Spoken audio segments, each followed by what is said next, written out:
إن الحمد لله نحمده ونستعينه ونستغفره ونعوذ بالله من شرور أنفسنا ومن سيئات أعمالنا من يهده الله فلا مضل له ومن يضلل فلا هادي له وأشهد أن لا إله إلا الله وحده لا شريك له وأشهد أن محمدا عبده ورسوله يا أيها الذين آمنوا اتقوا الله حق تقاته ولا تموتن إلا وأنتم مسلمون يا أيها الناس اتقوا ربكم الذي خلقكم من نفس واحدة وخلق منها زوجها وبث منهما رجالا كثيرا ونساء واتقوا الله الذي تساءلون به والأرحام إن الله كان عليكم رقيبا يا أيها الذين آمنوا اتقوا الله وقولوا قولا سديدا يصلح لكم أعمالكم ويغفر لكم ذنوبكم ومن يطع الله ورسوله فقد فاز فوزا عظيما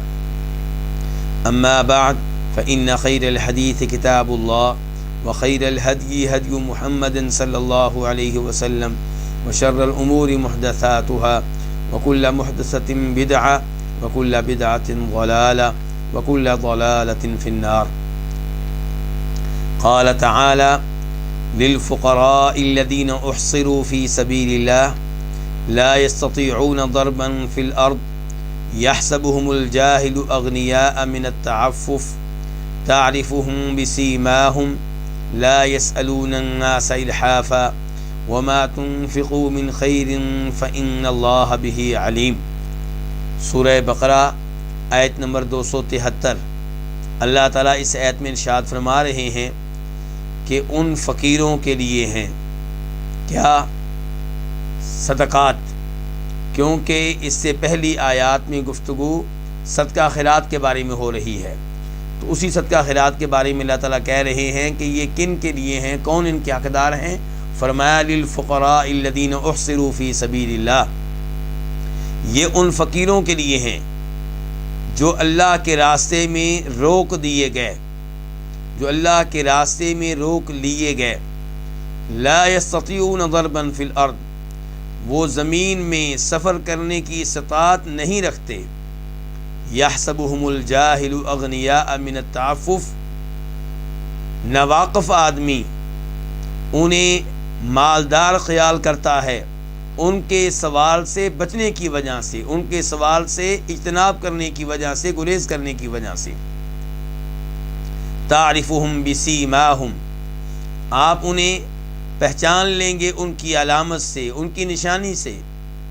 لا یسألون الناس الحافا، وہ لوگوں سے لپٹ کر سوال نہیں کرتے، وہ لوگوں سے گڑ گڑا کر سوال نہیں کرتے.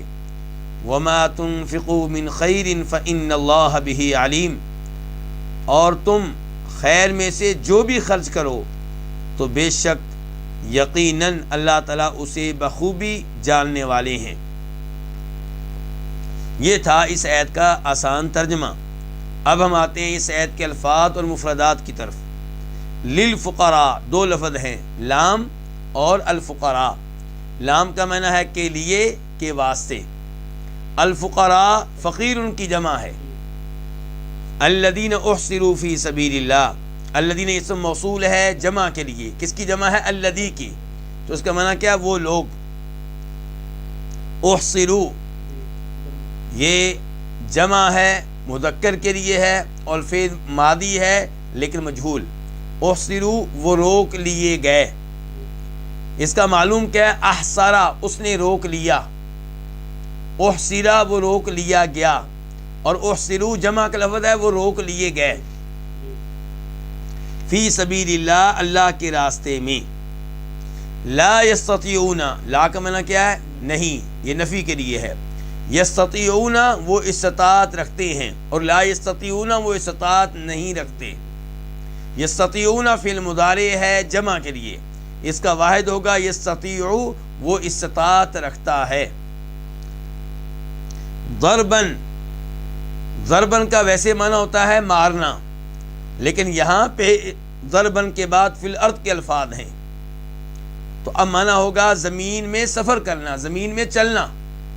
تو وہ زمین میں چلنے کی استطاعت نہیں رکھتے، وہ زمین میں سفر کرنے کی استطاعت نہیں رکھتے۔ یحسبہم، ان کو گمان کرتا ہے، یہ دو لفظ ہیں یحسب اور ہم۔ یحسب فعل مضارع ہے واحد کے لیے، وہ گمان کرتا ہے، وہ سمجھتا ہے، وہ خیال کرتا ہے، ہم انہیں، کنہیں؟ ان فقیروں کو جن کا تذکرہ ہو رہا ہے، ان کو گمان کرتا ہے، ان کو خیال کرتا ہے۔ الجاہل، الجاہل جہالت والا، یہ اسم فاعل ہے، یعنی کہ وہ شخص جو ان کے حالات سے ناواقف ہے، جسے ان کے حالات کا علم نہیں ہے، وہ انہیں گمان کرتا ہے کیا؟ اغنیاء، مالدار۔ اغنیاء جمع ہے کس کی؟ غنیون۔ غنیون کس کو کہتے ہیں؟ مالدار کو، صاحب حیثیت کو۔ من التعفف، من التعفف ان الفاظ کا تعلق ہے یحسبہم سے، کہ ان کے حالات سے ناواقف آدمی انہیں مالدار کیوں خیال کرتا ہے؟ من التعففی، ان کے سوال سے بچنے کی وجہ سے۔ من جو ہے اس کو آپ کہیں گے تعلیل کے لیے ہے، سبب بیان کرنے کے لیے ہے۔ التعفف یہ مصدر ہے، کسی چیز سے اجتناب کرنا، کسی چیز سے دور رہنا، تو یہاں پہ مراد کیا ہے؟ سوال کرنے سے، مانگنے سے دور رہنا، اس سے اجتناب کرنا۔ تعرفہم، آپ ان کو پہچان لیں گے، دو لفظ ہیں تعرف اور ہم۔ تعرف فعل مضارع ہے واحد کے لیے، آپ پہچانتے ہیں، آپ پہچان لیں گے، ہم انہیں، کنہیں؟ انہی فقیروں کو جن کا تذکرہ ہو رہا ہے، آپ انہیں پہچان لیں گے۔ بسیماہم، یہ تین الفاظ ہیں، با، سیما اور ہم۔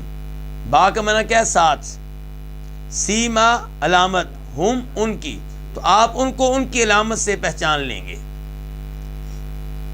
لا یسألون الناس الحافا، وہ نہیں سوال کرتے، لا کا معنی نہیں، یسألون وہ سوال کرتے ہیں، فعل مضارع ہے جمع کے لیے، اس کا واحد کیا ہوتا ہے؟ یسألو، وہ سوال کرتا ہے، وہ مانگتا ہے، تو لا یسألون وہ سوال نہیں کرتے، وہ مانگتے نہیں ہیں، الناس لوگوں سے، الحافن چمٹ کر، لپٹ کر، گڑ گڑا کر۔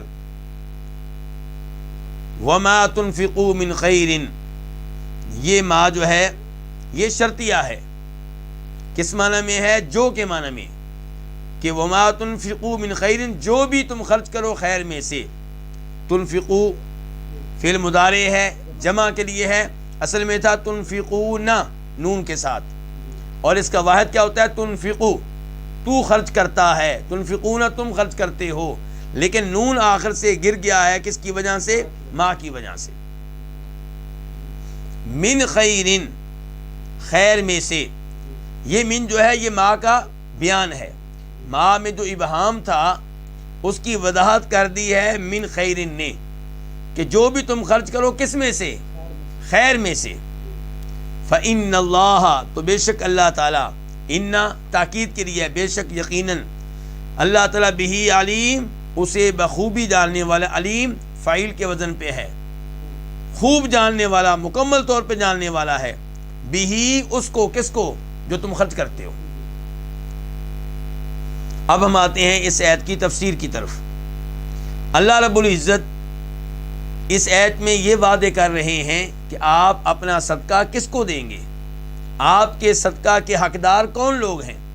فرمایا آپ کے صدقہ کے حقدار وہ فقیر ہیں جنہیں اللہ کی راہ میں روک لیا گیا۔ کیا مطلب؟ کہ وہ سفر نہیں کر سکتے، مشغول ہیں۔ مشغول کس کے ساتھ ہیں؟ جہاد کے ساتھ۔ مشغول کس کے ساتھ ہیں؟ دین کا علم لے رہے ہیں، تو وہ کمانے کے لیے وقت نہیں پاتے، انہوں نے اپنے آپ کو وقف کر رکھا ہے اللہ کی راہ میں، یا تو دین کا علم لے رہے ہیں اصحاب صفہ کی طرح، اور یا صحابہ کرام کی طرح وہ جہاد کے لیے اپنے آپ کو وقف کر چکے ہیں۔ ان کو آپ اپنا صدقہ دیں، یہ آپ کے صدقہ کے حقدار ہیں۔ تو للفقراء الذین احصروا فی سبیل اللہ، آپ کا صدقہ ان فقیروں کے لیے ہے، الذین احصروا فی سبیل اللہ، جو اللہ کی راہ میں روک لیے گئے۔ لا یستطیعون ضربا فی الارض، وہ زمین میں سفر کرنے کی استطاعت نہیں رکھتے. کمانے کے لیے کیا کرنا ہوگا؟ چلنا ہوگا، سفر کرنا ہوگا. کبھی آپ ایک شہر میں اپنا تجارت کا سامان لے کر جائیں گے، کبھی دوسرے شہر میں تجارت کا سامان لے کر بھی جائیں گے، لے کر بھی آئیں گے، تو اس کے لیے سفر کرنا پڑتا ہے. لیکن یہ لوگ اپنے آپ کو وقف کر چکے ہیں اللہ کے دین کے لیے، اس لیے یہ آپ کے صدقہ کے حقدار ہیں. یہاں پہ کہا ہے کہ لا یستطیعون ضربا فی الارض، کہ وہ زمین میں سفر کرنے کی استطاعت نہیں رکھتے. اس کا مطلب ہے کمانے کی استطاعت نہیں رکھتے. یہاں سے یہ پتہ چلا کہ وہ شخص جو کمانے کی استطاعت رکھتا ہے اسے صدقہ نہیں دیا جائے گا. چنانچہ روایت کرتے ہیں امام ابو داؤد رحمہ اللہ اپنی سنن میں کہ نبی علیہ الصلوۃ والسلام کے پاس دو آدمی آئے حجۃ الوداع کے موقع پہ، اور آپ لوگوں میں صدقات تقسیم کر رہے تھے. تو انہوں نے بھی آپ سے صدقہ لینے کا مطالبہ کیا. تو نبی علیہ الصلوۃ والسلام نے ان کی طرف دیکھا، آپ نے ان پہ اپنی نگاہ ڈالی. نگاہ ڈالنے کے بعد آپ ارشاد فرماتے ہیں کہ اگر تم دونوں چاہتے ہو تو میں تمہیں دے دیتا ہوں، لیکن ہمارے اس مال میں کسی ایسے شخص کا کوئی حصہ نہیں ہے جو صاحب حیثیت و مالدار ہو، اور نہ ہی اس کے لیے کوئی حصہ ہے جو طاقتور ہے، کما سکتا ہے، مال کما سکتا ہے، کاروبار کر سکتا ہے، محنت کر سکتا ہے، مزدوری کر سکتا ہے، اس کے لیے بھی صدقہ میں کوئی حصہ نہیں ہے. تو ان الفاظ سے بھی پتہ چلا کہ جو کمانے کی استطاعت رکھتے ہیں، صحت مند ہیں، انہیں آپ صدقہ نہیں دیں گے. البتہ وہ لوگ جو کمانے کی استطاعت رکھتے ہیں لیکن اپنے آپ کو اللہ کے دین کے لیے وقف کر چکے ہیں، جہاد میں مشغول ہیں یا دین کا علم لینے میں مشغول ہیں، مدارس میں پڑھنے والے طالب علم، تو ایسے لوگوں پہ اپنا مال خرچ کیا جا سکتا ہے، انہیں اپنا صدقہ دیا جا سکتا ہے. یحسبہم الجاہل اغنیاء من التعفف، جاہل انہیں کیا شمار کرتا ہے؟ مالدار. کس وجہ سے؟ ان کے سوال کرنے سے، اجتناب کرنے کی وجہ سے. اور اللہ رب العزت ان لوگوں کا تذکرہ تعریف کے انداز میں کر رہے ہیں، تائید کے انداز میں کر رہے ہیں. اس سے پتہ چلا کہ سوال کرنے سے بچنا، مانگنے سے بچنا، اسلام میں اس کو اہمیت دی گئی ہے. اور اس آیت کے تعلق سے ایک حدیث آپ کے سامنے رکھنا چاہوں گا کہ نبی علیہ السلام ارشاد فرماتے ہیں اس حدیث میں، اور اس کو امام بخاری اپنی صحیح میں لے کر آئے ہیں، کہ مسکین وہ نہیں ہے، یعنی کہ حقیقی مسکین وہ نہیں ہے جو لوگوں کے پاس چکر لگاتا رہتا ہے مانگنے کے لیے. کسی نے 1 لقمہ دے دیا، کسی نے 2 لقمے دے دیے، کسی نے 1 کھجور دے دی، کسی نے 2 کھجوریں دے دی. فرمایا حقیقی طور پہ مسکین وہ ہے جس کے پاس اتنا مال نہیں ہے جس سے اس کی حاجت پوری ہو سکے، لیکن وہ لوگوں سے سوال نہیں کرتا، وہ لوگوں سے مانگتا نہیں ہے، مانگنے سے اجتناب کرتا ہے. یہ ہے حقیقی مسکین. یہ ہیں وہ لوگ جو آپ کے صدقہ کے حقدار ہیں، اور یہ پیشہ وار نہیں ہیں، مجبور ہیں، اس کے باوجود مانگنے سے اجتناب کرتے ہیں، گریز کرتے ہیں. تو فرمایا اللہ رب العزت نے تعرفون بسیماہم، کہ لیکن آپ ان کو پہچان لیں گے. آپ سے مخاطب کون ہے؟ ہر وہ آدمی جو یہ سن رہا ہے، کہ آپ ان کو پہچان لیں گے بسیماہم، ان کی علامت سے. یہ علامت کیا ہوگی؟ ان کے چہرے پہ بھوک کے نشانات اور اثرات آپ کو مل جائیں گے. فقر و فاقہ ان کے چہرے سے آپ کو نظر آ رہا ہوگا. اور کچھ علماء کرام کہتے ہیں کہ علامت سے مراد یہ نہیں ہے، بلکہ علامت سے کیا مراد ہے کہ ان کے چہرے پہ ایک رونق ہوگی. کس چیز کی رونق؟ دین کی رونق، ایمان کی رونق، اعمال صالحہ کی رونق. تو یہ چیز آپ کو ان کے چہرے پہ نظر آئے گی۔ تو بہرحال اللہ تعالیٰ نے اس علامت کی تحدید نہیں کی، اللہ نے کہا تعرفہم بسیماہم، آپ ان کو خود پہچان لیں گے ان کی علامت سے، وہ مانگیں گے نہیں آپ سے، وہ آپ سے سوال نہیں کریں گے، لیکن اگر آپ غور کریں گے تو آپ کو پتہ چل جائے گا کہ یہ غریب لوگ ہیں، یہ فقیر ہیں، صدقہ خیرات کے حقدار ہیں۔ لا يسألون الناس الحافا، وہ لوگوں سے چمٹ کر سوال نہیں کرتے۔ اس کا کیا مطلب ہے کہ وہ سوال کرتے ہیں لیکن چمٹ کر نہیں کرتے؟ کیا اس کا یہ مطلب ہے؟ بعض لوگ یہ سمجھتے ہیں کہ اس جملے کا مطلب یہ ہے کہ لوگوں سے سوال کریں تو ایک مرتبہ کرتے ہیں، 2 مرتبہ کرتے ہیں، اس سے زیادہ وہ سوال نہیں کرتے، لیکن اس آیت کا اور اس جملے کا یہ معنی نہیں ہے۔ کیوں؟ کیونکہ اس سے پہلے اللہ رب العزت فرما رہے ہیں کہ وہ سوال سے بچتے ہیں، التعفف، سوال سے دور رہتے ہیں۔ تو لا يسألون الناس الحافا کا معنی پچھلے جملوں کی روشنی میں سمجھنا چاہیے۔ تو لا يسألون الناس الحافا کا معنی یہ ہوگا کہ وہ بالکل سوال نہیں کرتے، جبکہ دوسرے لوگ کیا ہیں، وہ چمٹ کر سوال کرتے ہیں، وہ آپ کے پیچھے پڑ جائیں گے، آپ کی جان نہیں چھوڑیں گے، جبکہ یہ وہ عظیم لوگ ہیں جن میں ایسی بد عادت نہیں ہے۔ تو لا يسألون الناس الحافا، تو نفی جو ہے چمٹ کر سوال کرنے کی بھی ہے اور نفی سادہ سوال کرنے کی بھی ہے، یعنی کہ سوال نہیں کرتے، نہ چمٹ کر اور نہ چمٹے بغیر، دونوں صورتوں میں لوگوں سے مانگتے نہیں ہیں۔ لا يسألون الناس الحافا کہ وہ لوگوں سے بالکل سوال نہیں کرتے۔ وما تنفقوا من خیر فإن اللہ بہ علیم، اور تم جو بھی خرچ کرو خیر میں سے تو اللہ تعالیٰ اسے جاننے والا ہے۔ اس سے پتہ چلا کہ اللہ کی راہ میں آپ اپنے مال میں سے جو بھی دیں گے ضائع نہیں ہوگا، وہ اللہ کے علم میں ہے، اور اللہ اس کا بدلہ دیں گے، اللہ اس پہ اجر و ثواب دیں گے۔ اللہ کی راہ میں دیا ہوا مال کسی بھی شکل میں ضائع نہیں ہوگا، لیکن شرط یہ ہے کہ آپ ریاکاری سے بچیں، آپ میں اخلاص ہو، اور وہاں پہ خرچ کریں جہاں پہ خرچ کرنے سے رب راضی ہوتا ہو۔ اس کے بعد آیت نمبر 274 اللہ رب العزت ارشاد فرماتے ہیں الذین ينفقون اموالهم باللیل والنہار سرا وعلانیہ فلہم اجرہم عند ربہم ولا خوف علیہم ولا هم یحزنون، وہ لوگ جو اپنے مال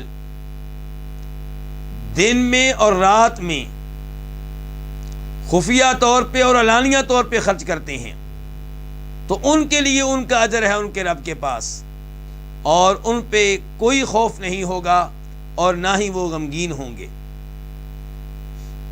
یہ تھا اس آیت کا آسان ترجمہ۔ اب ہم آتے ہیں اس آیت کے الفاظ اور مفردات کی طرف۔ الذین، اس بارے میں گفتگو ہو چکی ہے، اسم موصول ہے، جمع کے لیے وہ لوگ، ينفقون فعل مضارع ہے، جمع کے لیے وہ خرچ کرتے ہیں، اس کا واحد کیا ہے؟ ينفقو، وہ خرچ کرتا ہے، اموالہم، اپنے مال، اموال جمع ہے کس کی؟ مال ان کی، باللیلی، رات کے وقت، والنہاری، اور دن کے وقت، با ظرفیت کے لیے ہے، یعنی کہ وہ اپنے مال خرچ کرتے ہیں رات کے وقت میں اور دن کے وقت میں۔ سرن، کیسے خرچ کرتے ہیں؟ سرن وعلانیتن، کبھی وہ خفیہ طور پہ کسی کو مال دے رہے ہوتے ہیں، کسی فقیر مسکین یتیم کو، اور کبھی علانیہ طور پہ سب کے سامنے دے رہے ہوتے ہیں۔ فلہم، تو انہی کے لیے ہے ان کا اجر۔ فلہم، یہ 3 لفظ ہیں، ایک فا اور ایک لام اور ایک ہم۔ تو لام کا معنی کیا؟ کے لیے، کے واسطے، تو انہی کے لیے ہے اجرہم، ان کا اجر و ثواب، انہی کے لیے ان کا اجر و ثواب ہوگا، کہاں؟ عند ربہم، ان کے رب کے پاس۔ رب کس کو کہتے ہیں؟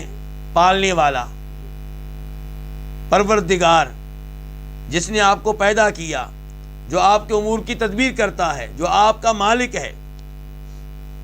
ولا خوف، اور نہیں ہوگا ان پہ کوئی خوف، لا کا معنی کیا؟ نہیں، خوف، کسی قسم کا ڈر، کسی قسم کا خوف، علیہم، ان پہ، ولا هم یحزنون، اور نہ یہ غمگین ہوں گے. یحزنون فعل مضارع ہے جمع کے لیے، اس کا واحد ہوتا ہے یحزنون، وہ غمگین ہوتا ہے. یحزنون وہ غمگین ہوتے ہیں.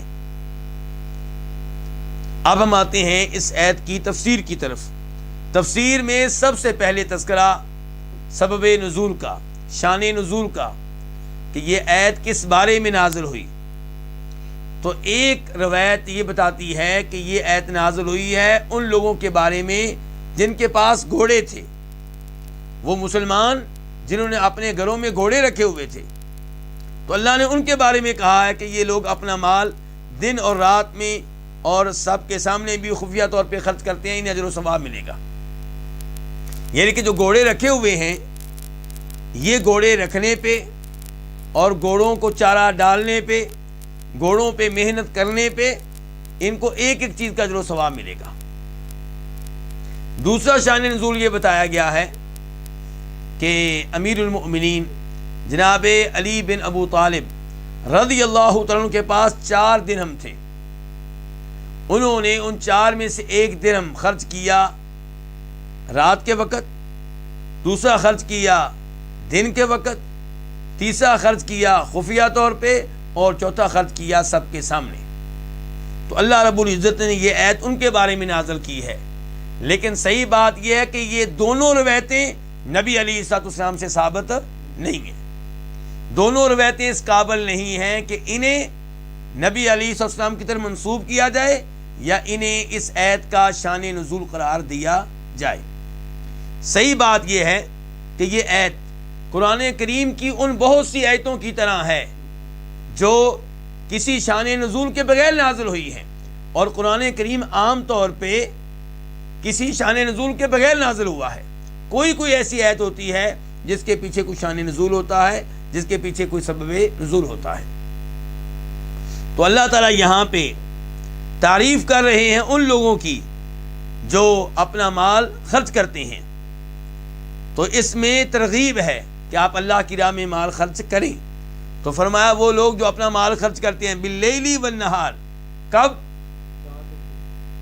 تو باللیل والنہار سے پتہ چلا کہ 24 گھنٹے وہ اللہ کی راہ میں خرچ کرتے رہتے ہیں. وہ یہ نہیں دیکھتے کہ دن ہے یا رات. جب انہیں موقع ملتا ہے، جب ان کے پاس مال میسر ہوتا ہے، جب انہیں کوئی ایسا ملتا ہے کہ جس کو مال دیا جائے، وہ مال خرچ کرتے ہیں. سرًا وعلانیہ، اور وہ یہ بھی نہیں دیکھتے کہ ہماری حالت کیا ہے. جب خرچ کرنے کی ضرورت پیش آئے تو یہ نہیں دیکھتے کہ اب ہم سب کے سامنے کھڑے ہیں تو یہاں خرچ کرنا مناسب نہیں ہے، بعد میں خرچ کریں گے جب تنہا ہوں گے. جہاں پہ ضرورت پیش آ جائے وہاں خرچ کرتے ہیں، سب کے سامنے کھڑے ہوں تب بھی، اور خفیہ طور پہ خرچ کرنا پڑے تو تب بھی. اللہ کی راہ میں مال وہ صرف کرتے رہتے ہیں، خرچ کرتے رہتے ہیں. تو انہی کے لیے ان کا اجر و ثواب ہے ان کے رب کے پاس. اللہ نے یہاں پہ یہ نہیں کہا کہ ان کو اجر و ثواب ملے گا، یہ کہا ہے کہ ان کا اجر و ثواب کس کے پاس ہے؟ ان کے رب کے پاس. اس میں خوشخبری ہے. اللہ رب العزت خوشخبری دے رہے ہیں کہ میں تمہیں اجر و ثواب دوں گا. اس کا مطلب ہے اجر و ثواب عظیم ہے، اجر و ثواب بہت بڑا ہے، کیونکہ دینے والا کون ہے؟ اللہ رب العزت. اور اللہ رب العزت نے اس کا کچھ نہ کچھ تذکرہ قرآن حکیم میں کیا ہے. مثال کے طور پہ سورہ بقرہ کی آیت نمبر 261، مثل الذین ينفقون اموالهم فی سبیل اللہ کمثل حبۃ انبتت 7 سنابل فی کل سنبلۃ 100 حبۃ واللہ یضاعف لمن یشاء. اور کبھی اللہ تعالیٰ کہتے ہیں من جاء بالحسنۃ فلہ عشر امثالھا، کہ آپ ایک نیکی کریں گے تو ایک نیکی کرنے پہ 10 نیکیوں کا ثواب ملے گا. اس کا مطلب اللہ کی راہ میں آپ 1 روپیہ دیں گے تو 10 روپے دینے کا ثواب ملے گا. اور آیت نمبر 261 سورہ بقرہ کی جس کے بھی میں نے تلاوت کی ہے، اس سے پتہ چلتا ہے کہ آپ کا اجر و ثواب ہو سکتا ہے 700 گنا تک پہنچ جائے. آپ اللہ کی راہ میں 1 روپیہ دیں، ممکن ہے اس کے اوپر آپ کو 10 روپے کا ثواب ملے، ممکن ہے 100 روپے کا ملے، ممکن ہے 200 روپے کا، ممکن ہے 700 روپے کا اجر و ثواب ملے. اس کا دار و مدار کس پہ ہے؟ آپ کے اخلاص پہ، آپ کی نیت پہ، اور آپ کتنے مال میں سے اللہ کی راہ میں خرچ کرتے ہیں اور آپ کس کو دے رہے ہیں. تو بہرحال فلہم اجرہم عند ربہم، ایسے لوگوں کے لیے ان کا اجر و ثواب ہے ان کے رب کے پاس. ولا خوف علیہم ولا هم یحزنون، اور انہیں کوئی خوف نہیں ہوگا. خوف کس کا؟ اپنے مستقبل کا، اپنے انجام کا. اور نہ یہ غمگین ہوں گے، ماضی کا کوئی غم نہیں ہوگا، انہیں پریشانی نہیں ہوگی کہ ہم کیوں مال خرچ کرتے رہے، نہ کوئی ڈر نہ کوئی غم. اور یہ وہی صورتحال ہو گئی جس کا تذکرہ اللہ تعالیٰ نے سورہ نام میں کیا، الذین آمنوا ولم یلبسوا ایمانہم بظلم اولئک هم الامن وهم مہتدون، کہ جو لوگ ایمان لے آئے، ایمان لانے کے بعد انہوں نے اپنے ایمان کو شرک کے ساتھ آمیزش نہیں ہونے دی، شرک کے ساتھ ملنے نہیں دیا، بلکہ ایمان کو پاک، صاف اور خالص رکھا ہے. فرمایا ایسے لوگوں کے لیے امن ہے، انہیں کوئی ڈر نہیں ہوگا، وہی ہدایت یافتہ ہیں. اور یہاں پہ اللہ تعالیٰ ان کو خوشخبری دے رہے ہیں جو اللہ کی راہ میں مال خرچ کرتے ہیں کہ انہیں کوئی ڈر نہیں ہوگا، وہ غمگین نہیں ہوں گے. یہیں سے امام ابن القیم رحمہ اللہ نے یہ مسئلہ اخذ کیا ہے کہ جو اللہ کی راہ میں مال خرچ کرتے ہیں ان کا سینہ تنگ نہیں ہوتا، وہ پریشان نہیں ہوتے، وہ غمگین نہیں ہوتے، وہ بڑے خوش ہوتے ہیں، سعادت مند ہوتے ہیں. ان کی زندگی اطمینان کی حالت میں گزرتی ہے، امن و امان کی حالت میں گزرتی ہے.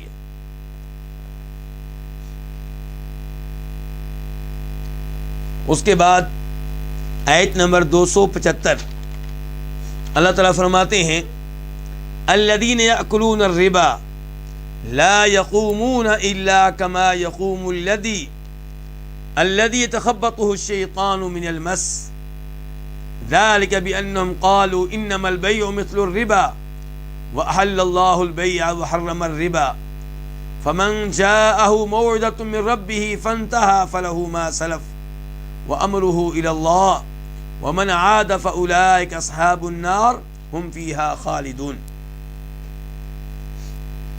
وہ لوگ جو سود کھاتے ہیں، سود لیتے ہیں، لا یقومون، وہ نہیں کھڑے ہوں گے مگر جس طرح وہ شخص کھڑا ہوتا ہے جس کو شیطان نے مس کر کے، چھو کر خپتی بنا دیا ہو، دیوانہ بنا دیا ہو، مجنون بنا دیا ہو. یہ اس لیے کہ انہوں نے کہا کہ سوائے اس کے نہیں، بیع سودی کی طرح ہے، جبکہ اللہ تعالیٰ نے بیع کو حلال قرار دیا ہے اور سود کو حرام قرار دیا ہے. فمن جاءہ موعظۃ من ربی، پس جس کے پاس اس کے رب کی طرف سے نصیحت آ گئی، فانتہا، پس وہ باز آ گیا، وہ رک گیا، فلہ ما سلف، تو اسی کے لیے ہے ما سلف، جو گزر چکا. وَأَمْرُهُ إِلَى اللَّهِ، اور اس کا معاملہ اللہ کے پاس ہوگا، اللہ کے سپرد ہوگا. وَمَنْ عَادَ، اور جو دوبارہ یہی کام کرے، فَأُولَئِكَ أَصْحَابُ النَّارِ، تو یہی لوگ ہیں جہنم والے، ہم فیہا خالدون، یہ جہنم میں ہمیشہ ہمیشہ رہنے والے ہیں. الذین اسم موصول ہے جمع کے لیے وہ لوگ، یاکلون فعل مضارع ہے جمع کے لیے وہ کھاتے ہیں. اس کا واحد کیا ہوتا ہے؟ یاکلو، وہ کھاتا ہے. اور کھانے سے مراد یہاں پہ سود لینا ہے. بالکل وہی انداز ہے جو انداز یتیم والی آیت میں ہے. یتیم والی آیت سورہ نساء، ان الذین یاکلون اموال الیتامی ظلما انما یاکلون فی بطونہم نارا، بے شک وہ لوگ جو یتیم کا مال کھاتے ہیں وہ اپنے پیٹ میں آگ داخل کر رہے ہیں. تو کیا یتیم کا مال کھانا جائز ہے اور اس مال سے اپنا مکان بنا لیں تو وہ جائز ہے؟ یتیم کا مال کھانا بھی ناجائز، اور یتیم کا مال لے کر اپنا مکان بنا لینا، یتیم کا مال لے کر اپنا لباس بنا لینا، وہ بھی ناجائز. تو یہاں پہ مراد کیا ہے؟ سود لینا. چاہے سود لے کر آپ کھائیں، یا سود لے کر آپ اس کا لباس بنائیں، یا سود لے کر آپ اس سے اپنا مکان بنائیں، یا سود لے کر آپ اس سے اپنی گاڑی لیں، جو بھی کریں. تو الذین یاکلون الربا، وہ لوگ جو سود کھاتے ہیں، ان کے سود لیتے ہیں. لا یقومون، وہ کھڑے نہیں ہوں گے. الربا کس کو کہتے ہیں؟ سود کو. الربا کا لفظی معنی ہوتا ہے اضافہ، زیادتی. اور سود میں کیا ہوتا ہے؟ اضافہ ہوتا ہے. آپ کسی کو قرضہ دیتے ہیں 1,00,000 روپیہ اور واپس لیتے ہیں 1,10,000 روپے، تو اس میں کیا ہو گیا؟ اضافہ ہو گیا.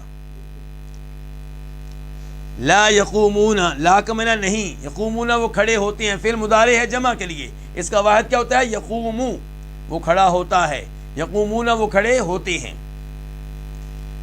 تو وہ نہیں کھڑے ہوں گے، کیونکہ فعل مضارع کے دو معنی ہوتے ہیں، ایک حال کا اور ایک استقبال کا. ان کے کھڑا ہوتا ہے یا کھڑا ہوگا، ایک ہی لفظ کے دو معنی ہیں، ان میں سے کوئی آپ لے سکتے ہیں. تو جب ہم کہتے ہیں لا یقومون، تو لغت کے لحاظ سے اس کا پہلا معنی ہے کہ وہ کھڑے نہیں ہوتے، دوسرا معنی یہ ہے کہ وہ کھڑے نہیں ہوں گے. اب سیاق و سباق میں جملے میں کون سا معنی کرنا ہے وہ آپ سیاق و سباق دیکھ کر فیصلہ کریں گے. تو یہاں پہ کیا معنی کریں گے؟ وہ نہیں کھڑے ہوں گے. الا مگر، یہ حصر کے لیے ہے، کما مگر جس طرح، کاف کا معنی کیا ہے؟ جیسے، جس طرح، کما یقوم جس طرح کھڑا ہوتا ہے وہ شخص. ما جو ہے یہ بنیادی طور پہ یہ ما کما کا ما یہ کیا ہے؟ مصدریہ ہے. ما مصدری ہے، یعنی کہ اس شخص کے کھڑے ہونے کی طرح. لا یقومون یہ نہیں کھڑے ہوں گے مگر اس شخص کے کھڑے ہونے کی طرح. یقوم یہ واحد ہے کس کا؟ یقومون کا، جس کی وضاحت پہلے ہو چکی ہے. الذی اسم موصول ہے واحد کے لیے، جو یتخبطہ، دو لفظ ہیں یتخبط اور ہو. یتخبط فعل مضارع ہے واحد کے لیے، وہ خبطی بنا دیتا ہے، وہ دیوانہ بنا دیتا ہے، وہ مجنون بنا دیتا ہے، وہ پاگل بنا دیتا ہے. یتخبطہ اسے، الشیطان شیطان، من المسی کیسے پاگل بنا دیتا ہے؟ اس کو چھو کر، اس کو مس کر کے. ذالکا، یہ ذالکا کیا ہے؟ اسم اشارہ ہے، تو اشارہ کدھر جا رہا ہے؟ مشار الیہ کیا ہے؟ یعنی کہ یہ جو ان کو سزا ملے گی کہ سود لینے والے ویسے کھڑے ہوں گے جیسے وہ شخص کھڑا ہوتا ہے جس کو شیطان نے خبتی دیوانہ بنا دیا ہو. یہ سزا کیوں ملے گی؟ ذالک بانہم، یہ اس لیے کہ انہوں نے کہا تھا کہ سوائے اس کے نہیں بیع جو ہے یہ سود کی طرح ہے. تو با جو ہے سببیہ ہے، انا یہ تاکید کے لیے آتا ہے. یہ اس لیے کہ انہوں نے کہا، کنہوں نے؟ سود لینے والوں نے. قالو فعل ماضی ہے جمع کے لیے، اس کا واحد کیا ہوتا ہے؟ قالا، اس نے کہا، قالو انہوں نے کہا. یہ اس لیے کہ انہوں نے کہا انما البیع، انما کا معنی کیا ہے؟ سوائے اس کے نہیں، یعنی کہ اس کے علاوہ کوئی اور بات نہیں ہے. البیع بیع، بیع کس کو کہتے ہیں؟ کوئی چیز ایک آدمی بیچتا ہے دوسرا خریدتا ہے، اس کو کیا کہتے ہیں؟ بیع، خرید و فروخت.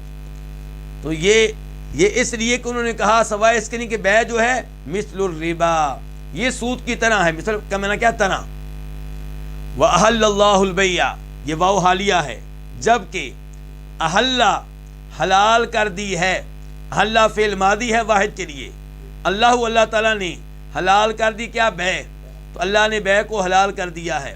وحرم الربا، واو کا معنی اور، حرم فعل ماضی واحد کے لیے، اس نے حرام کر دیا، حرام قرار دے دیا. کس نے؟ اللہ نے. الربا سود کو. فمن جاءہ موعظۃ من ربی، من اس کا معنی کیا ہے؟ جو. پس جس کے پاس، یہ من جو ہے اسم موصول ہے، یہاں شرطیہ کے طور پہ استعمال ہو رہا ہے. فمن جاءہ پس جس کے پاس آئی، جا فعل ماضی ہے واحد کے لیے، وہ آیا. جاؤ اس کے پاس، جس کے پاس، یعنی کہ جس کے پاس آئی، کیا آئی؟ موعظہ، واز آیا جس کے پاس. جا فعل ماضی جو ہے مذکر کے لیے ہے، اور موعظہ اس کا معنی کیا؟ وعد، نصیحت. من ربی ہی، اس کے رب کی طرف سے. فانتہا، فا الگ ہے، انتہا الگ ہے. فا کا معنی آپ کر لیں پس، انتہا فعل ماضی ہے واحد کے لیے، تو وہ رک گیا، بعد آ گیا. فلاح، یہ فلاح جو ہے یہ جواب شرط ہے من کا، تو اس کے لیے ہے. فلاح تین لفظ ہو گئے، فا جو جواب شرط ہے، اور لام کے لیے کے واسطے، ہو اس کے لیے، یعنی کہ جس کے پاس اس کے رب کی طرف سے نصیحت آ گئی. تو اسی کے لیے ہے کیا ہے ما سلفا، ما جو ہے اس موصول الذی کے معنی میں جو، سلفا فی الماضی واحد کے لیے جو گزر چکا، جو ماضی میں ہو چکا، وَأَمْرُهُ إِلَى اللَّهِ، اور اس کا معاملہ، کس کا معاملہ؟ جو سود سے رک گیا، وَأَمْرُهُ، اور اس کا معاملہ إِلَى اللَّهِ، کس کے پاس ہوگا؟ اللہ کے پاس ہوگا، اللہ کی عدالت میں پیش ہوگا۔ وَمَنْ عَادَ، اور جو لوٹے، من کا من آپ جانتے ہیں جو، عادہ فعل ماضی واحد کے لیے، لوٹے دوبارہ یہی کام کرے، دوبارہ کیا کام کرے؟ سود لینا شروع کر دے۔ فَأُولَئِكَ، تو یہی لوگ ہیں، کون یہی لوگ؟ کون اشارہ کدھر ہے؟ دوبارہ سے سود لینے والے، یہی لوگ ہیں اصحاب النار، آگ والے۔ اصحاب جمع ہے کس کی؟ صاحب کی، النار آگ، تو یہی لوگ آگ والے ہیں۔ اور لفظ کیا بولا گیا ہے؟ اصحاب، تو صاحب کون ہوتا ہے؟ جو کسی کے ساتھ رہے۔ اس کا مطلب یہ ہے کہ جہنم میں رہیں گے، جہنم کے ساتھ ہی بن جائیں گے، یعنی کہ جہنم سے نکالا نہیں جائے گا۔ ہم یہ فیہا، اس میں، کس میں؟ جہنم میں، خالدون، ہمیشہ ہمیشہ رہنے والے ہیں۔ خالدون جمع ہے کس کی؟ خالد کی، خالد ہمیشہ ہمیشہ رہنے والا۔ اور ہم جمع ہے کس کی؟ ہوا کی، ہوا وہ کہتے ہیں، ہوا کہتے ہیں ایک آدمی کے لیے، ہم سب آدمیوں کے لیے۔ تو یہ سب کہاں رہنے والے ہیں؟ جہنم کی آگ میں رہنے والے ہیں۔ اب ہم آتے ہیں اس آیت کی تفسیر کی طرف۔ اللہ رب العزت اس آیت میں یہ بیان کر رہے ہیں کہ سود لینا جائز نہیں ہے، اور اللہ تعالیٰ نے سود لینے والوں کو تشبیہ دی ہے ان لوگوں سے جن پہ شیطان کا حملہ ہو چکا ہو، اور شیطان کے حملے کی وجہ سے وہ مینٹل نظر آتے ہوں، دیوانے نظر آتے ہوں، پاگل نظر آتے ہوں۔ فرمایا یہ سود لینے والے جب اٹھیں گے، کہاں سے اٹھیں گے؟ عام طور پہ مفسرین کی یہی رائے ہے کہ اس سے مراد یہ ہے کہ جب یہ قبروں سے اٹھیں گے، جب انہیں قبروں سے اٹھایا جائے گا تو ان کا حال صرف اس آدمی کے حال کی طرح ہوگا، ان کی حالت صرف اس آدمی کی حالت کی طرح ہوگی جس کو شیطان نے چھو کر مس کر کے مینٹل بنا دیا ہو، پاگل بنا دیا ہو، خپتی بنا دیا ہو۔ تو جیسے وہ عجیب و غریب طریقے سے اٹھتا ہے، اس انداز سے روز قیامت یہ لوگ اٹھیں گے۔ تو اس سے کیا پتہ چلا کہ سود لینا کیا ہے؟ حرام ہے۔ لیکن یہاں پہ سوال یہ پیدا ہوگا کہ کیا سود دینا بھی حرام ہے؟ کئی لوگ جن میں انکار حدیث کے جراثیم پائے جاتے ہیں، ان کی رائے یہ ہے کہ سود لینا حرام ہے، سود دینا حرام نہیں ہے۔ چنانچہ یہ رائے پیش کرتے ہوئے آپ کو نظر آئیں گے موجودہ زمانے میں جاوید احمد غامدی صاحب۔ وہ کہیں گے کہ سود لینا تو حرام ہے، دینا حرام نہیں ہے۔ وہ کہیں گے قرآن میں آپ کو کوئی ایسی آیت نہیں ملے گی، لیکن نبی علیہ الصلوۃ والسلام کی حدیث کی طرف رجوع کرنے کی توفیق ان کو نہیں ملتی۔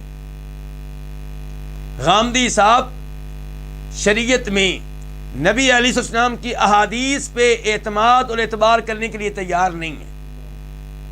وہ کہتے ہیں دین اور شریعت کا تعلق صرف قرآن سے ہے، جبکہ حقیقت یہ ہے کہ جو نبی علیہ السلام کی احادیث کا انکاری ہے وہ قرآن کا بھی انکاری ہے، کیونکہ قرآن آپ سے مطالبہ کرتا ہے کہ نبی علیہ السلام کی احادیث کو مانو، ان پہ عمل کرو۔ اللہ تعالیٰ قرآن کریم میں بار بار کہتے ہیں میری بھی اطاعت کرو، میرے رسول کی بھی اطاعت کرو۔ تو رسول کے آرڈر آپ کو کہاں ملیں گے جو آپ نے ماننے ہیں؟ وہ آپ کو احادیث میں ملیں گے۔ اللہ تعالیٰ کہتے ہیں وما آتاکم الرسول فخذوہ وما نہاکم عنہ فانتہوا۔ قرآن کہہ رہا ہے کہ جو رسول دیں وہ لے لو، جس سے روک دیں رک جاؤ۔ تو رسول کے آرڈر آپ کو کہاں ملیں گے؟ قرآن میں۔ رسول علیہ السلام نے جن چیزوں سے منع کیا ہے ان چیزوں کا تذکرہ کہاں ملے گا؟ احادیث میں ملے گا۔ تو جو آرڈر دیے ہیں وہ بھی احادیث میں ملیں گے، اور جن چیزوں سے آپ نے منع کیا ہے وہ بھی کہاں ملیں گی؟ احادیث میں ملیں گی۔ تو اس لیے آپ کی احادیث کی طرف رجوع کیے بغیر دین پہ عمل کرنا ممکن نہیں ہے، شریعت پہ عمل کرنا ممکن نہیں ہے۔ آپ دیکھیں گدھا حرام ہے، یہ حکم آپ کو قرآن میں نہیں ملے گا، کہاں ملے گا؟ حدیث میں ملے گا۔ کتا حرام ہے، یہ حکم آپ کو کہاں ملے گا؟ حدیث میں ملے گا۔ تو اس لیے درست بات کیا ہے کہ سود لینا بھی غلط اور سود دینا بھی غلط۔ ایسے ہی کچھ علماء کرام یہ رائے رکھتے ہیں کہ وہ کافر ممالک جہاں پہ مسلمانوں اور کافروں کے درمیان لڑائی ہو رہی ہو تو وہاں پہ کافروں سے آپ سود لے سکتے ہیں۔ یہ رائے بھی درست نہیں ہے، یہ رائے بھی غلط ہے۔ افسوس سے کہنا پڑتا ہے کہ سود کے لیے کئی چور دروازے چھوڑے جاتے ہیں، نکالے جاتے ہیں، جبکہ شریعت چاہتی ہے کہ یہ سارے راستے بند کیے جائیں۔ تو سود لینا اور نام تبدیل کر دینا یہ غلط ہے۔ سود جرم رہے گا، چاہے آپ اس کو پرافٹ کا نام دیں، چاہے آپ اس کو کوئی اور نام دیں۔ تو اللہ تعالیٰ فرماتے ہیں الذین یاکلون الربا، وہ لوگ جو سود کھاتے ہیں۔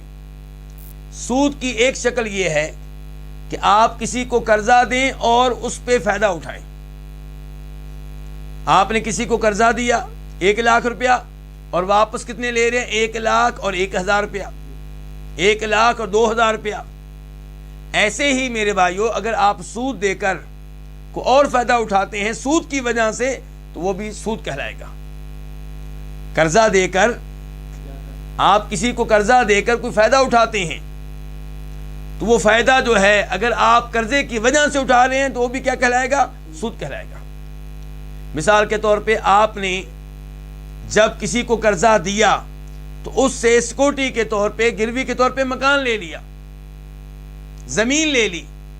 اب آپ اس مکان سے فائدہ اٹھا رہے ہیں، زمین سے فائدہ اٹھا رہے ہیں، تو یہ فائدہ کیا ہے؟ یہ سود ہے۔ لیکن اگر آپ اس مکان سے فائدہ اٹھاتے ہیں اور اس کا کرایہ ادا کرتے ہیں مارکیٹ ویلیو کے مطابق، اور یہ کرایہ آپ قرض میں کاٹ لیتے ہیں یا مکان کے مالک کے حوالے کر دیتے ہیں، تو پھر ظاہر ہے کہ آپ نے فائدہ نہیں اٹھایا۔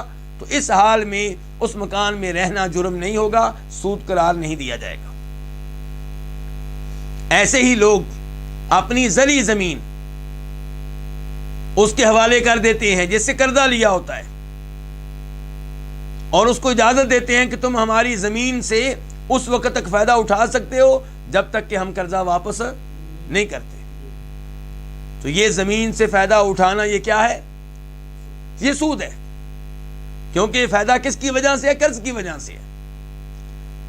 بلکہ امام بخاری رحمہ اللہ روایت کرتے ہیں جناب ابو بردہ سے، ابو بردہ یہ بیٹے ہیں مشہور و معروف صحابی ابو موسیٰ اشعری رضی اللہ تعالیٰ عنہ کے۔ وہ کہتے ہیں کہ میں مدینہ منورہ آیا، کہاں سے؟ عراق سے۔ تو مجھے عبداللہ ابن سلام رضی اللہ عنہ ملے، یہ مشہور و معروف صحابی ہے جو پہلے یہودی ہوا کرتے تھے۔ تو کہتے ہیں انہوں نے مجھے دعوت دی کہ میں ان کے گھر میں آؤں، تو انہوں نے اس موقع پہ مجھ سے یہ کہا تھا کہ دھیان سے، جس علاقے میں رہتے ہو وہاں پہ سود عام ہے، تو اس مرض سے، اس وبا سے بچ کر رہنا۔ جب تم نے کسی کو قرضہ دیا ہو، وہ تمہیں تحفہ کے طور پہ چارے کی بوری دے، جو کی بوری دے، بھوسا کی بوری دے، تو نہ لینا، کیونکہ یہ سود ہوگا۔ اس سے آپ اندازہ لگا سکتے ہیں کہ قرضہ دے کر اس آدمی سے فائدہ اٹھانا جس کو آپ نے قرضہ دیا ہے کسی بھی شکل میں جائز نہیں ہے، الا یہ کہ آپ کے اس کے ساتھ تعلقات پہلے سے ہوں اور پہلے بھی آپ اس سے تحفہ لیتے ہوں، دیتے ہوں، اس قسم کے تعلقات ہوں، قرضے کی وجہ سے آپ کو ناجائز فائدہ نہیں اٹھا رہے، تو پھر انشاءاللہ کوئی جرم نہیں ہے۔ سود کی ایک شکل یہ ہے کہ آپ گولڈ کی بیع کرتے ہیں، سونے کی بیع کرتے ہیں، تو سونے کی بیع میں شریعت نے یہ حکم دیا ہے کہ دونوں جانب سے سونے کی مقدار ایک جیسی ہونی چاہیے، اور ایک ہاتھ سے دیں اور ایک ہاتھ سے لیں۔ اگر آپ 4 تولے سونا دیتے ہیں اور 5 تولے لیتے ہیں تو یہ کیا ہے؟ سود ہے۔ اگر آپ 10 گرام سونا دیتے ہیں، 11 گرام واپس لیتے ہیں، تو یہ کیا ہے؟ سود ہے۔ ایسے ہی آپ نے گولڈ کسی کو دیا ابھی اور اس سے آپ واپس لیتے ہیں 1 گھنٹے کے بعد یا 1 دن کے بعد یا 1 مہینے کے بعد، تو یہ اس کو بھی شریعت نے سود قرار دیا ہے۔ گولڈ کا جب لین دین ہوگا تو ایک ہاتھ سے دیں، ایک ہاتھ سے دیں۔ جب تک آپ ایک مجلس میں موجود ہیں، ایک کمرے میں موجود ہیں، ایک جگہ پہ موجود ہیں، تب تک آپ بیع میں تاخیر کر سکتے ہیں۔ میں نے آپ کو گولڈ دے دیا اور میں آپ کے ساتھ اسی کمرے میں بیٹھا ہوا ہوں، میں آپ کو 1 گھنٹے کے بعد دیتا ہوں، لیکن ہم آپس میں جدا نہیں ہوئے، کوئی مسئلہ نہیں ہے۔ لیکن بیع کو مکمل کیے بغیر جدا ہو جانا، اس کی اجازت نہیں ہے۔ اگر بیع کو مکمل کیے بغیر جدا ہو جائیں گے تو یہ عمل کیا قرار پائے گا؟ سود۔ یہی صورتحال چاندی کی ہے۔ چاندی کے ساتھ جب بیع ہوگی تو دونوں طرف سے مقدار ایک ہونی چاہیے، اور دوسرے نمبر پہ آپ کو ادھار کی اجازت نہیں ہے۔ بیع مکمل کیے بغیر آپ دونوں الگ نہیں ہو سکتے۔ لیکن جب ایک طرف گولڈ ہو، دوسری طرف کیا ہو؟ چاندی، تو تب کمی بیشی کی اجازت ہے، ادھار کی اجازت نہیں ہے۔ میں آپ کو 1 تولہ گولڈ دوں گا اور اس کے بدلے میں آپ سے چاندی لوں گا، تو ظاہر ہے کہ گولڈ کی قیمت اور ہے، چاندی کی قیمت اور ہے۔ تو یہاں پہ شریعت نے اجازت دی ہے، کیونکہ جنس تبدیل ہو گئی ہے۔ گولڈ کی گولڈ سے بیع نہیں، اب چاندی کی چاندی سے بیع نہیں ہے، بلکہ ایک طرف گولڈ ہے، ایک طرف کیا ہے؟ چاندی۔ تو یہاں پہ کمی بیشی کی اجازت ہے، ادھار کی اجازت نہیں ہے۔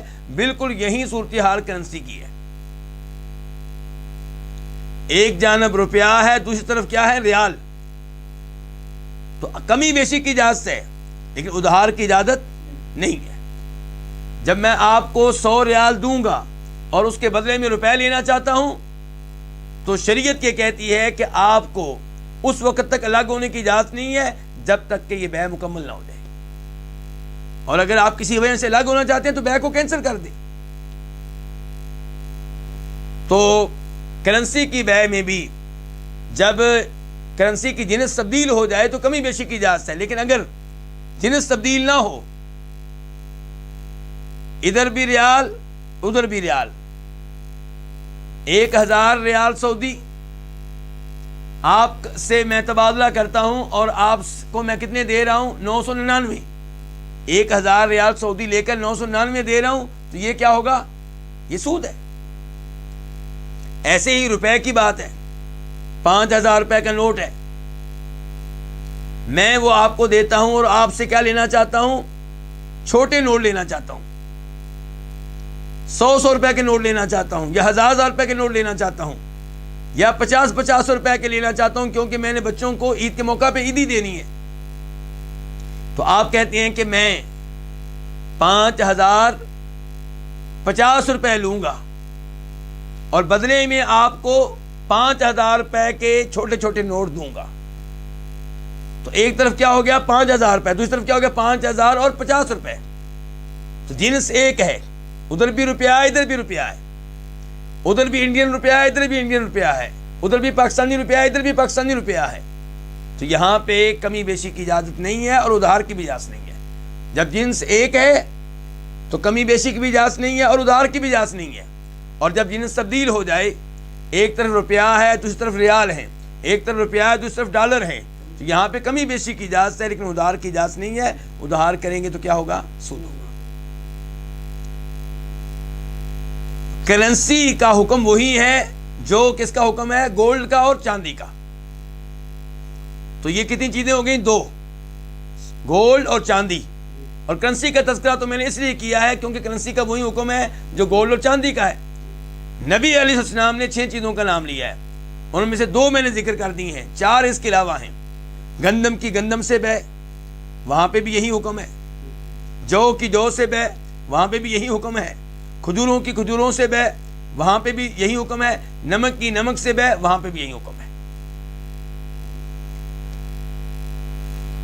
تو سود کی یہ 2 قسمیں بنتی ہیں، ایک یہ ہے کہ قرضہ دے کر اس پہ فائدہ اٹھانا، اور دوسرا یہ ہے کہ ان 6 چیزوں میں شریعت کے احکام کی پابندی نہ کرنا۔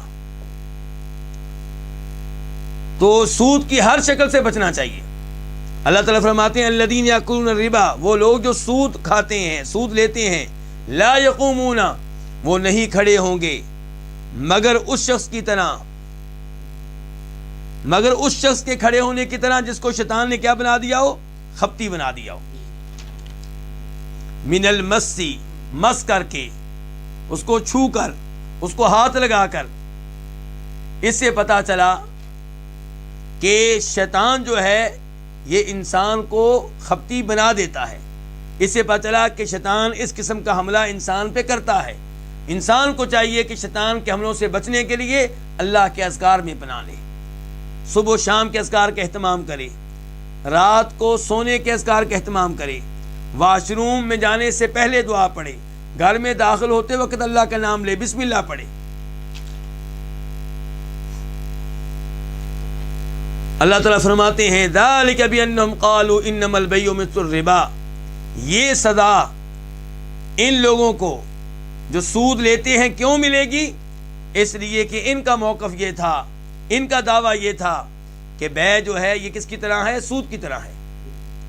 اور یہاں پہ آپ غور کریں گے کہ اللہ نے یہ نہیں کہا کہ ان کا موقف یہ تھا کہ سود بیع کی طرح ہے، کہ ہمارے سود کو تم حرام قرار دے رہے ہو جبکہ سود بیع کی طرح حلال ہے، بلکہ اللہ تعالیٰ کہہ رہے ہیں کہ وہ یہ کہا کرتے تھے کہ بیع بھی سود کی طرح ہے، یعنی کہ اس معاملے میں حد سے آگے بڑھ گئے۔ بجائے اس کے کہ وہ کہتے سود بیع کی طرح ہے، وہ کہتے تھے بیع جو ہے یہ سود کی طرح ہے۔ تو یہ ان کے موقف میں کیا تھا؟ ایک مبالغہ تھا۔ وَأَحَلَّ اللَّهُ الْبَيْعَ وَحَرَّمَ الرِّبَا، اللہ نے ان کے اس موقف کا جواب کیا دیا، ان کی اس دلیل کا جواب کیا دیا؟ اللہ نے کہا کہ تم کیسے کہتے ہو کہ ربا، سود اور بیع ایک طرح ہے، جبکہ اللہ نے بیع کو حلال قرار دیا اور سود کو حرام قرار دیا۔ یعنی کہ جب اللہ نے ان دو چیزوں میں فرق کیا ہے تو اس کے پیچھے کوئی نہ کوئی حکمت ہے، اس کے پیچھے کوئی نہ کوئی وجہ ہے۔ تم کیسے کہتے ہو کہ دونوں چیزیں ایک جیسی ہیں؟ جب اللہ تعالیٰ ان میں فرق کر رہا ہے، ایک چیز کو اللہ حلال قرار دے رہا ہے، دوسری کو حرام قرار دے رہا ہے، تم کون ہوتے ہو دونوں کو ایک جیسا قرار دینے والے؟ اور اس سے یہ بھی پتا چلا کہ کسی چیز کو حلال قرار دینا، حرام قرار دینا، یہ کس کا اختیار ہے؟ اللہ تعالیٰ کا۔ لوگ جو مردی باتیں کرتے رہیں، ان کی باتوں سے شریعت پہ کوئی فرق پڑنے والا نہیں ہے۔ اللہ نے بیع میں اور ربا میں، سود میں اور بیع میں فرق کیا ہے، یہ فرق رہے گا، اور وہ یہ کہ بیع حلال رہے گی اور ربا اور سود حرام رہے گا۔ فَمَنْ جَاءَهُ مَوْعِظَةٌ مِّن رَّبِّهِ فَانْتَهَىٰ فَلَهُ مَا سَلَفَ، بس جس کے پاس اس کے رب کی طرف سے نصیحت آ گئی۔ یہاں پہ نصیحت سے کیا مراد ہے؟ سود کی حرمت کا اعلان آ گیا، جس کو پتا چل گیا کہ اللہ نے سود کو حرام قرار دیا ہے، فَانْتَهَىٰ، تو یہ حکم سننے کے بعد وہ باز آ گیا، سود لینے سے اس نے اجتناب کیا، فَلَهُ مَا سَلَفَ، تو اسی کے لیے ہوگا جو گزر چکا، یعنی کہ جو مال سود کا وہ پہلے لے چکا ہے وہ اب اس کے لیے حلال ہے، کیونکہ جب لیا تھا تب اسے معلوم نہیں تھا کہ سود حرام ہے۔ تو اس سے پتا چلا کہ اگر کوئی آدمی یہ مسئلہ نہیں جانتا کہ سود حرام ہے اور اس زمانے میں اس نے سود کے ذریعے مال کمایا ہے تو وہ مال اسی کے پاس رہے گا۔ لیکن اگر کوئی آدمی جانتا ہے کہ سود حرام ہے پھر بھی سود لیتا رہا اور اب توبہ کرنا چاہتا ہے، اس سے ہم مطالبہ کریں گے کہ اس مال سے جان چھڑاؤ، یہ مال تمہیں اپنے پاس رکھنے کی اجازت نہیں ہے۔ تو اللہ تعالیٰ کہہ رہے ہیں فَلَهُ مَا سَلَفَ، تو اسی کی ملکیت ہوگا وہ مال جو پہلے سے وہ لے چکا۔ لیکن حکم معلوم ہونے کے بعد جو سود اس نے لینا ہے اب اسے لینے کی اجازت نہیں ہے، چاہے پہلے معاہدہ کر چکا ہو۔ اسی لیے نبی علیہ السلام نے حجۃ الوداع کے موقع پہ اپنے مشہور و معروف خطبے میں کہا تھا کہ لوگوں، زمانہ جاہلیت کے سود کو ختم کیا جا رہا ہے، اسے باطل قرار دیا جا رہا ہے، اور اسی موقع پہ آپ نے کہا تھا کہ سب سے پہلے جس سود کو میں ختم کر رہا ہوں، باطل قرار دے رہا ہوں اور اعلان کر رہا ہوں کہ اسے نہیں لیا جائے گا، وہ میرے چچا عباس کا سود ہے، کہ میرے چچا عباس نے جن جن لوگوں کو قرضہ دیا تھا اور سود کا معاہدہ طے کیا تھا، اب ہم قرضہ واپس لیں گے، سود واپس نہیں لیں گے، کیونکہ اللہ تعالیٰ نے سود کو حرام قرار دیا ہے۔ وَمَنْ عَادَ فَأُولَٰئِكَ أَصْحَابُ النَّارِ، اور جو سود کی حرمت کا اعلان جان لینے کے بعد بھی سود لے تو فرمایا یہ کیا ہے؟ یہ جہنمی ہے۔ ایسے لوگ جہنم والے ہیں، یہ جہنم میں رہیں گے۔ اس سے آپ اندازہ لگا سکتے ہیں کہ سود کتنا بڑا جرم ہے۔ اور خود نبی علیہ السلام فرماتے ہیں ایک حدیث میں، اجتنبوا السبع الموبقات، 7 ہلاک کر دینے والے گناہوں سے بچو، ان سے دور رہو۔ ان میں سے ایک آپ نے بتایا کہ سود لینا۔ تو سود ایسا گناہ ہے جو انسان کو جہنم کی آگ میں لے جانے والا ہے۔ ہر ایک کو چاہیے کہ اپنے آپ کو اور اپنے گھر والوں کو جہنم کی آگ سے بچانے کی فکر کرے، اپنے بچوں کو ایسی ملازمتوں سے بچایا جائے جو ملازمتیں سود پہ مبنی ہیں۔ سودی بینک کی ملازمت سے اپنے بچوں کو محفوظ رکھا جائے، ایسی تعلیم سے دور رکھا جائے جس تعلیم کے نتیجے میں جو جاب ملے گی، جو ملازمت ملے گی، وہ سود پہ مشتمل ہوگی۔ اللہ تعالیٰ کہتے ہیں یا ایھا الذین آمنوا قوا انفسکم واہلیکم نارا، ایمان والو اپنے آپ کو اور اپنے اہل و عیال کو جہنم کی آگ سے بچاؤ۔ اور یہاں پہ اللہ تعالیٰ کہہ رہے ہیں کہ سود لینے والے جہنم والے ہیں، جہنم میں جائیں گے۔ ہم فیہا خالدون، وہ اس جہنم میں ہمیشہ ہمیشہ رہیں گے۔ اس کے بعد اللہ تعالیٰ فرماتے ہیں یمحق اللہ الربا ویربی الصدقات واللہ لا یحب کل کفار اثیم۔ اللہ تعالیٰ مٹاتا ہے کس کو؟ سود کو۔ ویربی الصدقات، اور اللہ تعالیٰ بڑھاتا ہے کس کو؟ صدقات کو۔ واللہ، اور اللہ تعالیٰ محبت نہیں کرتا کل کفار، ہر اس شخص سے جو ناشکری کرنے والا ہو، اثیم، جو بہت بڑا گنہگار ہو۔ یمحقو فعل مضارع ہے واحد کے لیے، مٹاتا ہے، ختم کرتا ہے اللہ تعالیٰ الربا، کس کو؟ سود کو۔ ویربی، یربی فعل مضارع ہے واحد کے لیے، وہ بڑھاتا ہے، کس کو بڑھاتا ہے؟ الصدقات، جمع ہے صدقات، ان کی صدقات کو۔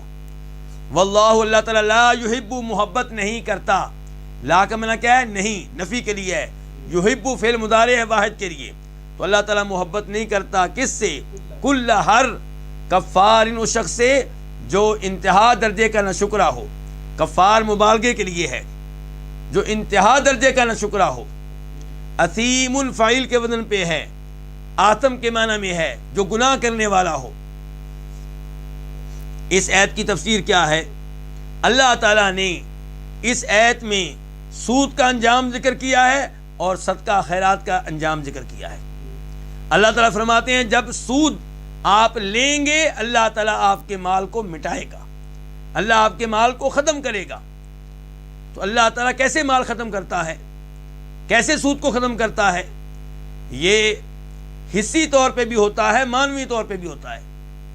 حصی طور پہ کیا کہ آپ کے مال میں کوئی نقصان ہو جائے گا۔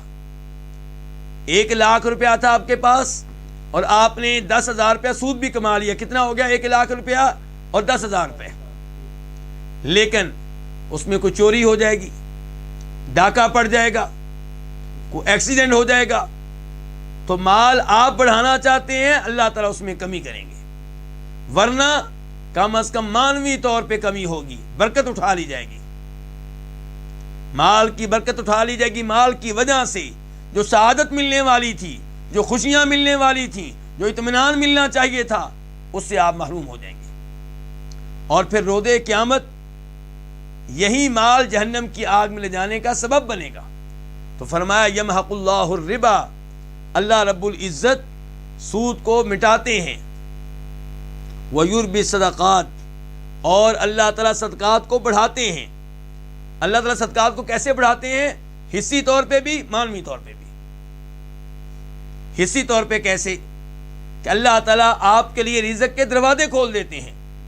آپ کے پاس 1 لاکھ روپیہ تھا، 10,000 روپیہ آپ نے اللہ کی راہ میں دے دیا، تو اللہ رب العزت آپ کو کوئی ایسا ذریعہ دیں گے رزق کا کہ آپ کو 10,000 روپیہ کیا 20,000 روپیہ مل جائے گا کہیں سے، 30,000 روپیہ مل جائے گا کہیں سے۔ ممکن ہے اللہ تعالیٰ مستقل طور پہ آپ کو کوئی ایسا رزق کا ذریعہ دے دیں کہ ہمیشہ کے لیے آپ کا مال بڑھنا شروع ہو جائے۔ تو اللہ تعالیٰ حصی طور پہ بھی صدقات کو بڑھاتے ہیں اور مانوی طور پہ بھی۔ مانوی طور پہ کیسے؟ مال میں برکت، 90,000 روپیہ ہے، 90,000 روپیہ ہی رہے گا، لیکن اس سے آپ فائدہ اٹھا سکیں گے جو 1 لاکھ یا 1,50,000 روپے کے برابر ہوگا۔ اور پھر روز قیامت اجر و ثواب بھی ملے گا۔ آپ نے اللہ کی راہ میں 1 کھجور دی، فرماتے ہیں نبی علیہ السلام جب آپ اللہ کی راہ میں حلال مال دیں، 1 کھجور دیں، اللہ تعالیٰ اسے اپنے دائیں ہاتھ میں لیتے ہیں اور اللہ تعالیٰ اس میں اضافہ کرتے رہتے ہیں، اس کو بڑھاتے رہتے ہیں، اس کو پالتے ہیں جیسے تم میں سے کوئی اپنی گھوڑی کے بچے کو پالتا ہے، حتیٰ کہ وہ 1 کھجور روز قیامت ایک پہاڑ کی شکل اختیار کر لے گی۔ تو فرمایا یمحق اللہ الربا ویربی صدقات، اللہ تعالیٰ سود کو مٹاتا ہے اور صدقات کو اللہ تعالیٰ بڑھاتا ہے۔ کس حد تک بڑھاتا ہے یہ پہلے میں ذکر کر چکا ہوں کہ آپ اللہ کی راہ میں 1 روپیہ دیں، ثواب 10 روپے کے برابر، ممکن ہے 100 روپے کے برابر، ممکن ہے 700 روپے کے برابر۔ واللہ لا یحب کل کفار اثیم، اور اللہ تعالیٰ محبت نہیں کرتا ہر نہ شکرے سے، گنہگار سے۔ تو اس سے اللہ محبت نہیں کرتے، اس کا مطلب یہ ہے کہ اللہ تعالیٰ مومن سے، اطاعت کرنے والے سے محبت کرتے ہیں۔ اسی لیے تو اللہ تعالیٰ کہہ رہے ہیں کہ اللہ اس سے محبت نہیں کرتے، اور اگر اللہ تعالیٰ کسی سے بھی محبت نہیں کرتے تو پھر یہ کہنے کا کیا مطلب ہے؟ لیکن اس دلیل کے علاوہ بھی ایسے کئی ایک دلائل ہیں جن سے پتہ چلتا ہے کہ اللہ تعالیٰ کئی لوگوں سے محبت کرتے ہیں۔ مثال کے طور پہ ان اللہ یحب التوابین ویحب المتطہرین، اللہ تعالیٰ توبہ کرنے والوں سے محبت کرتے ہیں، پاک رہنے والوں سے محبت کرتے ہیں۔ ان اللہ یحب المقسطین، اللہ تعالیٰ عدل و انصاف کرنے والوں سے محبت کرتے ہیں۔ ان اللہ یحب الذین یقاتلون فی سبیلہ صفا کانہم بنیان مرصوص، اللہ تعالیٰ ان سے محبت کرتے ہیں جو اللہ کی راہ میں لڑتے ہیں سیسا پلائی دیوار کی طرح اکٹھے ہو کر۔ تو اللہ تعالیٰ محبت کرتے ہیں کئی لوگوں سے، کئی اعمال سے، کئی مقامات سے، کئی زمانوں سے، اور کئی لوگوں کو اللہ تعالیٰ اپنی محبت سے محروم رکھتے ہیں۔ ان میں سے ایک یہ مجرم ہے جو انتہا درجے کا ناشکرا ہو اور گنہگار ہو۔ تو اللہ تعالیٰ اس سے محبت نہیں کرتے، اس کا مطلب ہے اللہ تعالیٰ اس سے کراہت کرتے ہیں، ناپسند کرتے ہیں۔ تو واللہ لا یحب کل کفار اثیم، آپ اندازہ لگائیے کہ سود کتنا بڑا جرم ہے کہ سود لینے والا اللہ کی محبت سے محروم ہو جائے گا، اللہ کا محبوب نہیں بن سکے گا، اللہ کا مبغوض بن جائے گا، اللہ تعالیٰ کا غضب اس کے اوپر نازل ہوگا۔ تو اللہ تعالیٰ ہر اس شخص سے محبت نہیں کرتے کفارن، جو انتہا درجے کا ناشکرا ہو، اثیم بہت بڑا گنہگار ہو۔ تو سود لینا بہت بڑا گناہ ہے، سود لینا اللہ تعالیٰ کی نعمتوں کی ناشکری ہے۔ وہ کیسے؟ آپ کو چاہیے تھا کہ اللہ نے آپ کو مال دیا ہے، آپ سود کے بغیر لوگوں کو قرض دیں، سود کے بغیر لوگوں کو قرض دیں اور اپنے رب کو راضی کریں، اپنے رب کا شکر ادا کریں۔ لیکن آپ لوگوں کو قرض دے کے ان سے سود لیتے ہیں، آپ انتہا درجے کے ناشکرے ہیں۔ ایسے شخص سے اللہ تعالیٰ محبت نہیں کرتا۔ اللہ رب العزت سے دعا ہے کہ اللہ تعالیٰ ہمیں قرآن حکیم سمجھنے کی توفیق عنایت فرمائے۔ وآخر دعوانا الحمد للہ رب العالمین۔